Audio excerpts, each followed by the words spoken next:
옆에 분들한테 이렇게 인사하시겠습니다. 우리는 십자가의 군대입니다. 인사합니다. 우리는 십자가의 군대입니다. 여러분들 중에 군대에 다녀오신 분들은, 우리 남자분들은 입대하던 첫날을 기억하실 것입니다. 머리를 짧게 깎고 입고 갔던 사복을 벗어서 상자에 담아서 집으로 붙이고 사복 대신에 군복을 받아 입던 그날을 기억하실 것입니다. 그 순간 무언가가 바뀌죠. 옷이 바뀐 게 아닙니다. 신분이 바뀐 겁니다. 그때부터는 우리가 이제 군인의 신분으로서 이제 바뀌어진 거죠. 저도 사관학교에 들어가서 이제 장기 훈련을 받으려고 딱 들어갔는데 그 부대 앞에서 이제 부모들한테는 교관들이 어머니, 아버님 걱정하지 마십시오. 요즘 근데 참 좋아졌습니다. 아무 걱정할 거 없습니다. 그렇게 막 안심시키고 그 체육관의 문이 닫히는 순간 갑자기 교관들이 돌변을 해요. 막 욕설을 막 퍼붓기 시작하고 앞으로 지침, 뒤로 지침, 옆으로 굴러 막 그러는데 이제 군인이 되었구나 하는 것을 실감할 수가 있었습니다. 그렇게 우리가 군대에 들어가면 그때까지는 시간을 내 마음대로 썼는데 이제부터는 시간이 내 시간이 아니죠. 이제는 일어나는 시간 내 마음대로 못합니다. 밥 먹는 시간도 내 마음대로 못합니다. 잠자는 시간까지 내 마음대로 못합니다. 내 마음대로 할 수 있는 게 없죠.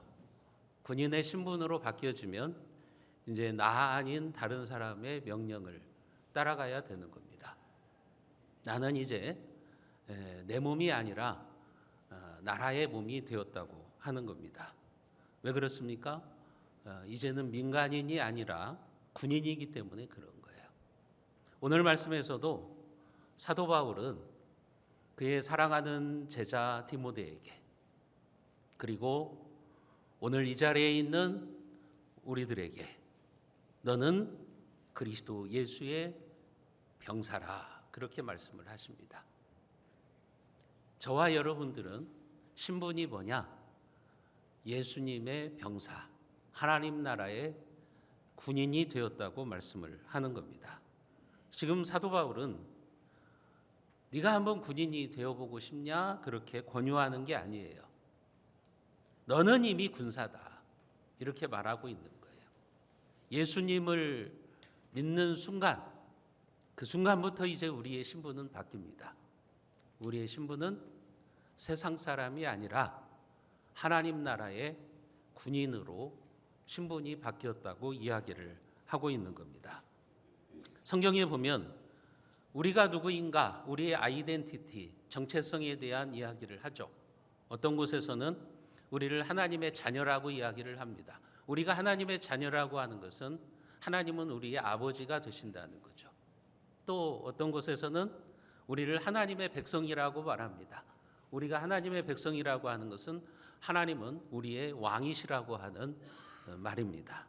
또 어떤 곳에서는 우리는 하나님의 양이라고 말합니다. 그러면 하나님은 우리의 목자가 되시는 거죠. 오늘 본문에서는 뭐라고 말하냐면 우리는 하나님 나라의 군인이다 그렇게 이야기를 합니다. 그러면 우리의 인생의 사령관이 되시는 분, 우리에게 명령을 내리시고 우리의 삶을 이끌어 가시는 분은 하나님이라고 하는 거죠. 오늘 디모데후서 2장 3절에 보면 너는 그리스도 예수의 좋은 병사로 나와 함께 고난을 받으라. 사도 바울은 지금 죽음을 앞두고 있는 사람입니다. 죽음을 앞두고 순교를 앞두고 그가 사랑하는 아들과 같은 영적인 아들과 같은 디모데에게 지금 편지를 쓰는 거예요. 편지를 쓰는데 그 노구의 몸을 입고 사도 바울이 디모데에게 하는 말이 그거죠. 너는 그리스도의 군사다. 그 신분을 확인시켜 주시고 있는 겁니다. 우리는 평소 자신을 여러 가지 이름으로 부르죠. 나는 직장인이다. 나는 또 학생이다. 나는 또 가정주부다. 나는 사업을 하는 사람이다. 다 맞는 말이죠. 그런데 예수님을 믿는 우리에게 그 모든 이름 아래에 흐르는 한 가지 신분이 있다고 하는 겁니다. 그게 바로 그리스도 예수의 군사라고 하는 겁니다. 우리는 하나님 나라의 군대에 소속된 군인이라고 하는 거죠. 예수님을 믿는 순간 저와 여러분들은 하나님 나라의 군대에 입대가 되었다. 그것을 말씀하고 있는 겁니다. 실제로 바울은 자기의 동역자들을 부를 때 나와 함께 병사된 자 그렇게 부릅니다. 에바브로디도를 부를 때도 그랬고 아키포를 부를 때도 그렇게 말합니다. 나와 함께 병사된 자, 하나님 나라의 군인된 자라고 그렇게 부르는 것을 우리는 성경에서 봅니다. 여러분, 우리의 신분이 그리스도의 병사라고 말할 때 기억해야 될 점이 있습니다. 그것은 우리가 그리스도의 군사로 4절에 있는 것처럼 모집되었다고 하는 거죠. 하나님 나라의 군대로 모집되었다. 여기 모집되었다라는 말의 의미가 뭐냐면 징집하다, 입대시키다, 그런 의미를 가지고 있는 겁니다. 여러분들은 예수님을 믿는 그 순간 하나님 나라의 군대에 입대된 거예요. 여러분들이 지금 교회 생활을 하는 것은 하나님 나라의 군대로 징집되어 가지고 하늘나라의 군대로 모집되어 있는 상태라고 하는 것을 여러분들은 기억하셔야 되는 겁니다. 여러분, 저와 여러분들은 주님께서 하나님 나라의 군대로 징집을 하신 겁니다. 그것을 잊어버리시면 안 됩니다. 우리는 자주 우리가 누구인지를 잊어버리고 살아요. 세상의 옷을 입고 세상의 이름표를 달고 세상 사람들처럼 그렇게 바쁘게 살아갑니다. 신앙생활에 관심이 없이, 자기 영혼에 관심이 없이 그렇게 살아갑니다. 그러나 여러분들의 명함에 어떤 직함이 적혀 있든지, 우리의 명함에 목사로 적혀 있든지 아니면 사장으로 적혀 있든지 어떤 기업체의 대표로 적혀 있든지 하늘의 명부에는 그렇게 기록되어 있는 겁니다. 그리스도 예수의 병사. 이것이 저와 여러분들의 참된 정체성이라고 하는 것을 잊어버리면 안 됩니다. 이것을 잊어버리기 때문에 우리의 신앙생활이 게을러지는 겁니다.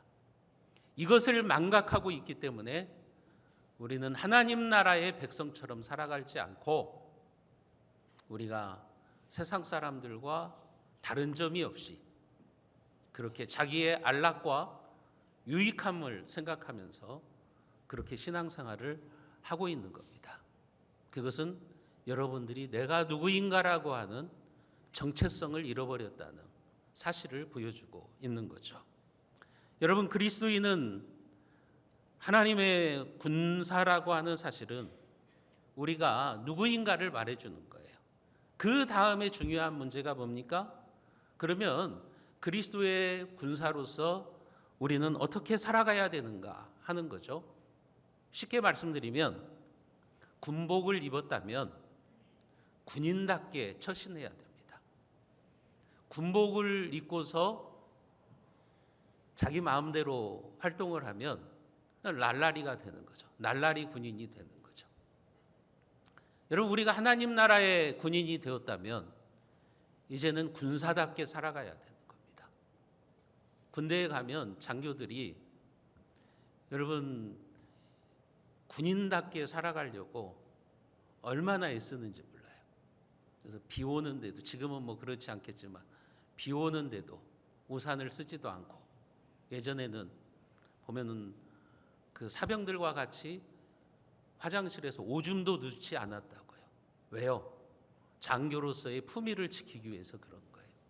내가 장교의 군복을 입고 있는데 그 군복을 입은 대로 알맞은 처신을 하겠다.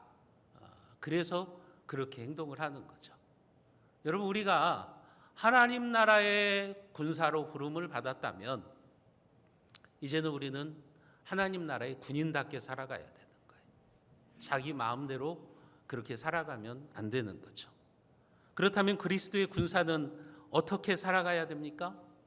첫째는 여러분, 그리스도의 군사로서 우리는 고난을 각오하셔야 됩니다. 여러분 한번 생각해 보십시오. 훈련이나 전투가 없이 편히 지내는 군인이 있을까요? 없습니다. 왜 군대 생활이 힘든 거예요? 짜여진 시간표대로 훈련을 해야 되기 때문에 그래요. 하루 종일 훈련을 해야 돼요. 지금 아무리 군대가 좋아졌다고 해도요, 지금 들어가는 아이들에겐 힘들어요. 왜냐하면 짜여진 대로 훈련을 해야 되기 때문에 그러는 거예요. 그러니까 고난이 없는 군인은 없어요. 그러니까 그 대가로 나라에서, 예전에는 안 그랬지만 지금 군대 18개월인가요? 16개월인가요? 하고 오면 2천만 원 넘는 돈을 주는 거라고요. 그 젊은 애들이 그 황금과 같은 시간을 그렇게 나라를 위해서 부름을 받고 징집 생활을 하기 때문에 그만큼의 대가를 주는 거라고요. 여러분, 우리가 하나님 나라의 군인으로서 부르심을 받았다면 각오하셔야 돼요. 신앙생활이 바람에 돛단 듯 평탄한 삶이 있는 게 아니에요. 하나님을 믿다 보면 어려움도 있고 고난도 있어요. 아픔도 있고 상처도 있어요. 또 우리는 하나님 나라의 군사로서 훈련도 받아야 돼요. 훈련 없이 되는 군인이 있나요? 여러분들이 지금 말씀의 훈련도 없고 기도도 훈련도 없고 그렇게 신앙생활을 하신다면 하나님 나라에 내가 군인이라는 것을 모르고 있는 겁니다. 예배의 훈련도 없어요. 헌신의 훈련도 없어요. 그렇다면 날라리 군인인 거죠. 하나님 나라의 군대로 부르심을 받았는데 자기 좋은 대로만 그렇게 살아가고 있는 겁니다. 오늘 본문 3절을 보시면 바울은 디모데에게 그렇게 말하죠. 나와 함께 고난을 받으라. 이 말의 원어적인 의미는 함께 고난을 나누라, 그런 말이에요. 바울은 지금 디모데에게 너 혼자 알아서 잘 버텨, 너 혼자 알아서 신앙생활 잘해, 지금 그 얘기를 하고 있는 게 아니라 우리가 함께 이 고난을 짊어지자, 지금 그런 얘기를 하고 있는 겁니다. 이것이 의미하는 게 뭡니까? 여러분, 우리의 신앙생활은 자기 혼자 잘하는 것이 아니라 하나님의 공동체인 교회를 위해서 함께 수고하는 것이라는 겁니다. 그 사실을 가르쳐 주는 거예요. 여러분들이 교회를 위해서 헌신하고 수고하는 것, 땀을 흘리는 것, 하나님 나라를 위해서 나의 물질을 드리고 내 시간을 드리는 것, 그것은 그리스도의 군사로서 우리가 함께 고난을 받는 겁니다. 바울은 지금 그것을 말하는 거죠. 우리는 함께 고난을 나누는 전우라고 하는 겁니다. 전우. 함께 전쟁터에 서 있는 전우다. 교회는 그런 곳이에요. 우리는 함께 영적인 전쟁을 하고 있는 전우라는 사실을 잊어버려서는 안 됩니다. 그렇기 때문에 여러분들이 신앙생활을 나 혼자의 일로만 생각하시면 안 돼요. 공동체를 떠나서 나 혼자 기도하고 말씀 보고 나 혼자 경건하게 살면 되지, 그것은 신앙생활을 여러분들이 똑바로 하지 않고 있다는 겁니다. 정말 성숙한 신앙생활은 우리가 함께하는 공동체의 삶입니다. 성경은 그것을 우리에게 가르쳐 주시는 거죠. 여러분, 어떤 사람들은 그렇게 말해요. 나는 굳이 교회에 안 나가도 집에서 혼자 잘 믿을 수 있다. 나 혼자 하나님께 기도하고 성경 읽고 잘 믿으면 되지. 그렇게 생각하는 사람들이 있어요. 그런 사람들이 어떤 사람들인지 아십니까? 전쟁터에 나간 군인이 부대를 이탈해서 혼자 싸우겠다는 거예요. 그러면 그런 사람들은 어떻게 되죠? 제일 먼저 죽습니다. 부대를 이탈해서 혼자 싸우겠다고 하는 사람은 가장 먼저 죽게 되는 겁니다. 신앙생활은 그렇게 혼자 기도하고 혼자 말씀 보고 그렇게 하는 게 아니에요.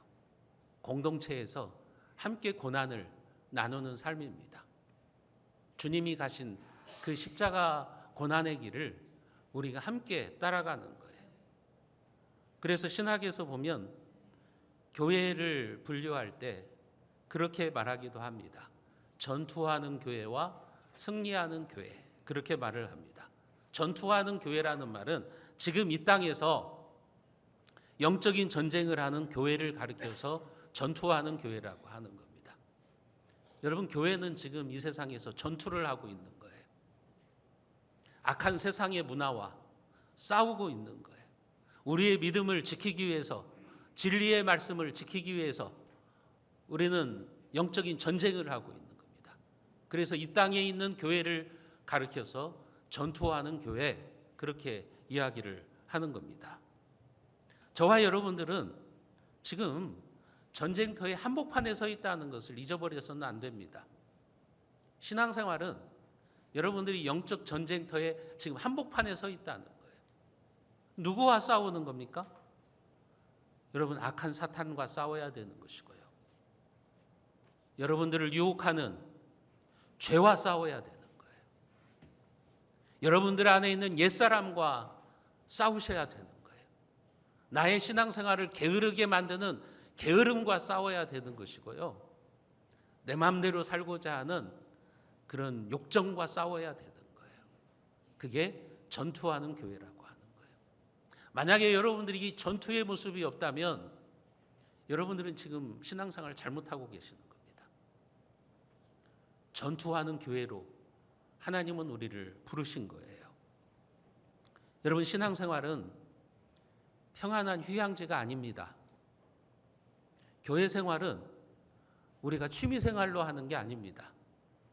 신앙생활은 전투가 진행 중인 전장입니다. 그것을 우리가 잊어버려서는 안 되는 거예요. 여러분들에게 악한 사탄은 계속해서 공격해 들어올 거예요. 여러분들이 신앙생활을 잘 못하도록, 여러분들이 하나님을 떠나도록 그렇게 공격할 거예요. 그 싸움을 해야 되는 거예요. 내가 좀 기도 좀 하려고 하면 사탄이 기도를 못하게 만들어요. 내가 내 가족들 좀 신앙생활 열심히 하게 하려고 하면 사탄이 그 꼴을 못 보는 거예요. 그래서 무너뜨리려고 하는 거예요. 그 전쟁을 우리가 하고 있는 거죠. 여러분, 그리고 이 싸움은 혼자 할 수 있는 싸움은 아닙니다. 함께 싸워야 되는 전쟁이에요. 그래서 우리가 함께 기도하는 거예요. 자기 혼자 개인적인 기도도 중요하지만 또 공동체가 함께 기도해야 되는 거예요. 함께 기도하고 함께 헌신하고 함께 교회를 세워나가고 함께 그리스도를 위한 고난에 동참하는 거죠. 그것이 바로 전투하는 교회라고 하는 거예요. 이 전투는 언제까지 계속되느냐? 여러분들이 죽을 때까지 계속됩니다. 주님이 다시 오실 때까지 이 땅의 교회는 계속해서 전투를 해야 됩니다. 그게 전투하는 교회의 모습이에요. 그처럼 이 땅에서 영적인 전쟁을 싸우는 전투하는 교회는 반드시 승리하는 교회가 됩니다. 왜입니까? 왜 우리가 승리합니까? 우리의 지휘관이신 예수님 때문에 그래요. 우리의 대장이 되시는 예수님께서 재림하셔서 최후 승리를 이루실 겁니다. 완벽한 승리를 우리에게 가져다 주실 것입니다. 그때의 교회는 이제는 전투하는 교회가 아니라 승리하는 교회입니다. 영광스러운 교회입니다. 그리고 완벽한 교회입니다. 이 땅의 교회는 연약해요. 불완전해요. 여러분이 교회를 보실 때 부족한 부분도 있어요. 그러나 주님이 재림하셔서 승리하셔서 이루시는 교회, 그 교회는 완벽한 교회라고 하는 겁니다. 영광의 승리가 있는 교회라고 하는 것을 우리가 알아야 되는 겁니다. 여러분, 그렇기 때문에 우리는 이길지도 모르는 싸움을 하는 게 아니에요.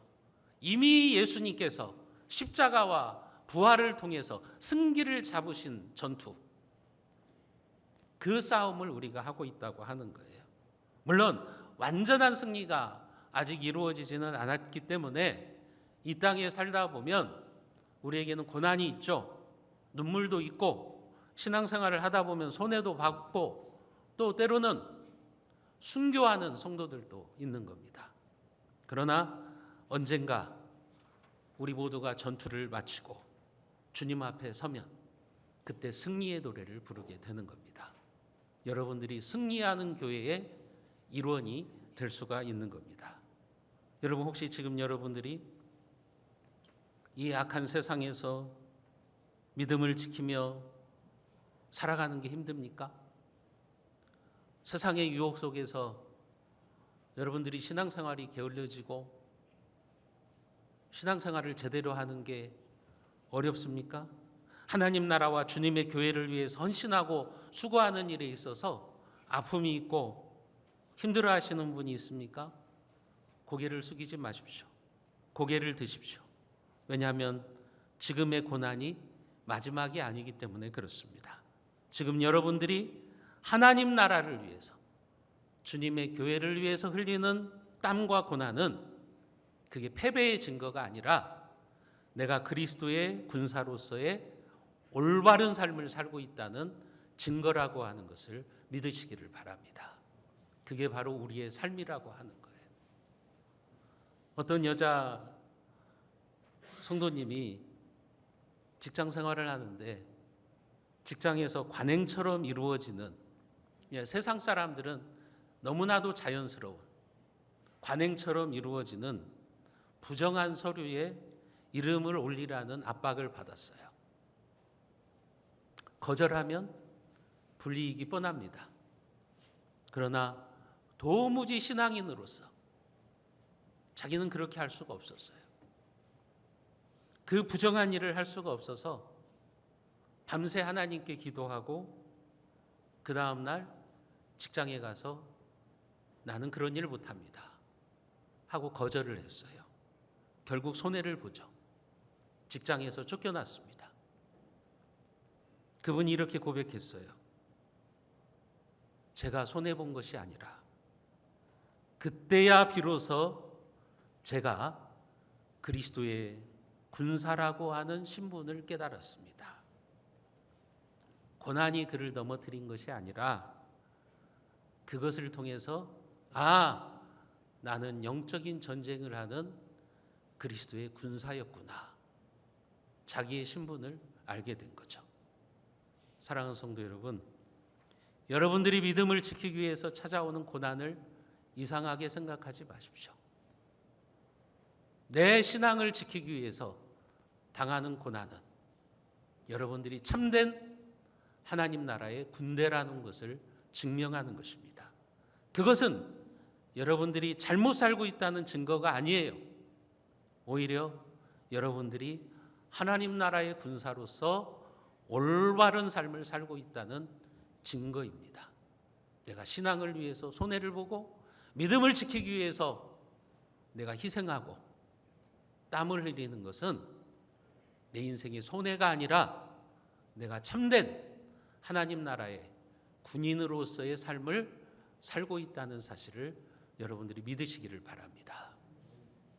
그렇게 우리는 하나님 나라의 군대로서 살아가려면 고난이 있다고 하는 것을 여러분들 분명히 하십시오. 두 번째로는 하나님 나라의 군대로 살아가는 것은 우리가 우리를 모집하신 우리의 총사령관이신 예수님을 기쁘게 하는 거예요. 그래서 4절에 보면 병사로 복무하는 자는 자기 생활에 얽매이는 자가 하나도 없나니 이는 병사로 모집한 자를 기쁘게 하려 함이라. 여러분, 당연하죠. 병사가 되는 순간, 군인이 되는 순간 자기 생활에 얽매일 수가 없습니다. 지금 바울이 이 얘기를 하는 것은 바울이 이 디모데후서를 쓰던 당시에 로마 군대를 염두에 두고 있는 겁니다. 로마 군인들은 규정이 그랬어요. 로마 군인들은 군인으로 복무하는 그 기간 동안은 장사나 사업에 손대는 것이 금지되어 있었습니다. 군인으로서의 사명에 집중하라는 거예요. 군인은 자신을 위해서 일하는 자가 아니라 나라의 부름을 받아서 국가를 위해서 사는 자이기 때문에 그렇다고 하는 거죠. 여러분, 그래서 로마 군대가 세계 최강의 군대가 될 수 있었던 거예요. 바울은 지금 그걸 염두에 두고 있는 거예요. 로마 군대를 봐라. 저 세상의 군인들도 군사로 모집되면 자기 일에 얽매이는 사람이 없다. 그렇다면 하나님 나라 군사로서 우리가 모집되었다면 이제 우리는 우리를 부르신 주님을 위해서 살아가야 되지 않겠느냐. 그런데 우리는 어떻게 하죠? 자기 일이 조금 바쁘면, 자기가 할 일이 많으면 가장 먼저 신앙의 것을 희생시킵니다. 기도하지 않아요. 성경 공부하지 않아요. 자기 일에 얽매이는 거예요. 세상의 모임은 불이 나게 찾아다니면서 교회의 모임에는 관심도 없습니다. 자기 생활에 계속해서 얽매이 있는 거죠. 하나님, 나를 부르신 그 주님을 기쁘시게 하려고 하는 게 아니라 자기의 유익을 위해서 그렇게 살아가는 거죠. 여러분, 지금 바울은 우리에게 그걸 말하는 거예요. 로마 군인들을 보고 배워라. 로마 군인들은 군인으로 복무하는 동안에는 자기 일에 얽매이지 않는다. 오로지 군인으로서의 신분에 충성하고 있다. 지금 그걸 말하는 거잖아요. 여러분, 예를 들면 목사가 목회자로 부름받았는데 자기 일에 얽매여 가지고 목회하는 일에 소홀히 한다면 그 사람은 목사가 되면 안 되죠. 하나님이 저와 여러분들을 하나님 나라의 직분자로 부르셨는데 그 직분에 소홀히 하고 있다면 우리는 하나님 나라의 군대로 부르심을 받은 자들이 아니죠. 사도 바울은 지금 우리에게 그걸 가르쳐 주는 겁니다. 성도는 하나님 나라의 군대로 모집된 군사라는 사실을 잊어버리지 말아라. 하나님 나라와 의를 구하는 그 일에 우리는 쓰임받아야 된다는 것을 이야기를 해주고 있는 겁니다. 이 말이 여러분들이 뭐 가정일도 때려치고 직장일도 때려치고 교회에 와서 일만 해라 그 말이 아니라 여러분들의 삶의 우선순위가 어디에 있냐는 거죠. 여러분들의 인생의 방향성을 지금 어디로 잡아가고 있느냐 하는 거죠. 내가 정말 나를 부르신 주님을 기쁘시게 하는 삶을 살아가고 있는가? 아니면 내 일에 얽매여 가지고 그렇게 삶을 살아가고 있는가 하는 것을 돌아보라고 하는 것입니다. 여러분, 세상에 있는 것들이 아무리 좋고 세상 것들이 아무리 귀해도 하나님이 여러분들에게 주신 직분, 사명만큼 귀한 일은 없는 겁니다. 그래서 우리는 나를 하나님 나라의 군사로 불러주신 주님을 기쁘시게 하는 그런 삶을 살아야 된다. 그것을 가르쳐주고 있는 겁니다. 여러분, 참된 군인은 어떤 사람인 줄 아십니까? 참된 군인은 봉급이나 계급장으로 군인으로서의 자부심을 느끼지 않아요. 참된 군인은요, 나라에 충성하는 것, 그것을 자기의 인생에 가장 중요한 가치로 여기는 거예요. 하나님도 마찬가지예요. 여러분, 세상은 우리에게 물어보죠. 너 돈 얼마나 많이 벌었냐? 너 얼마나 좋은 집에서 사냐? 너 얼마나 높은 자리에 올라갔냐? 그렇게 물어보죠. 그러나 그리스도의 군사에게 던져지는 궁극적인 질문은 단 한 가지입니다. 나를 부르신 주님이 나의 삶을 기뻐하실까? 나를 부르신 주님이 지금 나의 신앙생활을 보시면서 기뻐하실까? 그 질문을 우리가 던져야 되는 거죠. 여러분, 오늘 우리가 살펴보는 이 디모데전서는 사도 바울이 쇠사슬에 묶여서 감옥에 갇힌 상태에서 지금 순교를 앞두고 죽음을 앞두고 쓴 편지예요. 그는 죽음을 앞두고 그렇게 고백합니다. 나는 한평생을 그리스도의 좋은 군사로 살았고, 그리고 하나님은 나를 위해서 면류관을 예비해 주셨을 거다. 그렇게 결단을 합니다. 디모데후서 4장 7절과 8절 말씀을 우리가 같이 한번 읽어보겠습니다. 나는 선한 싸움을 싸우고 나의 달려갈 길을 마치고 믿음을 지켰으니 이제 후로는 나를 위하여 의의 면류관이 예비되었으므로 주 곧 의로우신 재판장이 그날에 내게 주실 것이며 내게만 아니라 주의 나타나심을 사모하는 모든 자에게도니라. 아멘. 여러분, 자기의 인생을 바울은 어떻게 결산합니까? 재산도 아니에요. 명예도 아닙니다.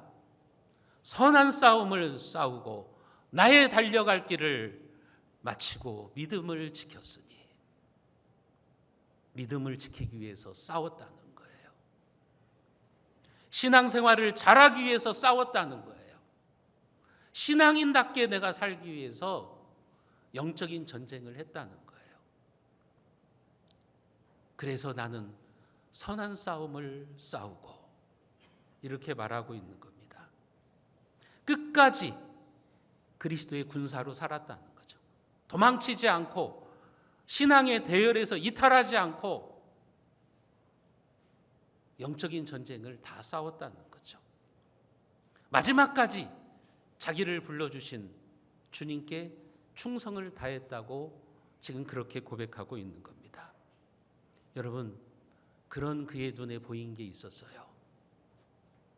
무엇이 보였습니까? 면류관이 보였어요. 이제 후로는 나를 위하여 의의 면류관이 예비되었으므로.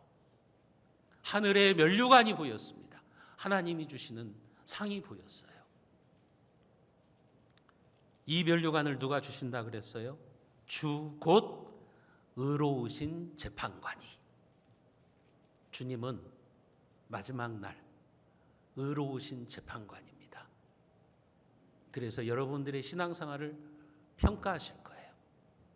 네가 그리스도의 군사로서 선한 싸움을 싸웠느냐? 그것을 가지고 여러분들의 인생을 평가하실 것입니다.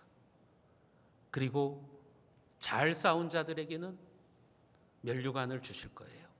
그 면류관은 주의 나타나심을 사모하는 모든 자에게 주어지는 면류관이다. 바울에게만 주어진 게 아닙니다. 오늘 우리들도 그 면류관을 사모하라고 하는 거죠. 주님이 다시 오실 그날을 사모하면서 오늘 또 우리의 자리에서 묵묵하게 신앙의 싸움을 하는 사람들, 그들이 바로 하늘의 면류관을 받을 사람들이라고 하는 거죠. 사랑하는 성도 여러분, 여러분들은 지금 여러분들을 하나님 나라의 군사로 불러주신 주님을 기쁘시게 하는 신앙생활을 하고 있습니까? 그런 인생의 시간들을 지금 보내시고 있나요? 기억하십시오. 지금 여러분들이 흘리는 땀과 헌신은 헛되지 않습니다. 오늘의 전투에는 반드시 마지막 그날에 면류관이 잇대어 있다는 것을 기억하시기를 바랍니다. 선한 싸움을 싸우고 달려갈 길을 마치고 믿음을 지키십시오. 그 자리에 끝까지 서 있는 여러분 모두가 하나님이 예비하신 의의 면류관을 받으시기를 주님의 이름으로 축원합니다.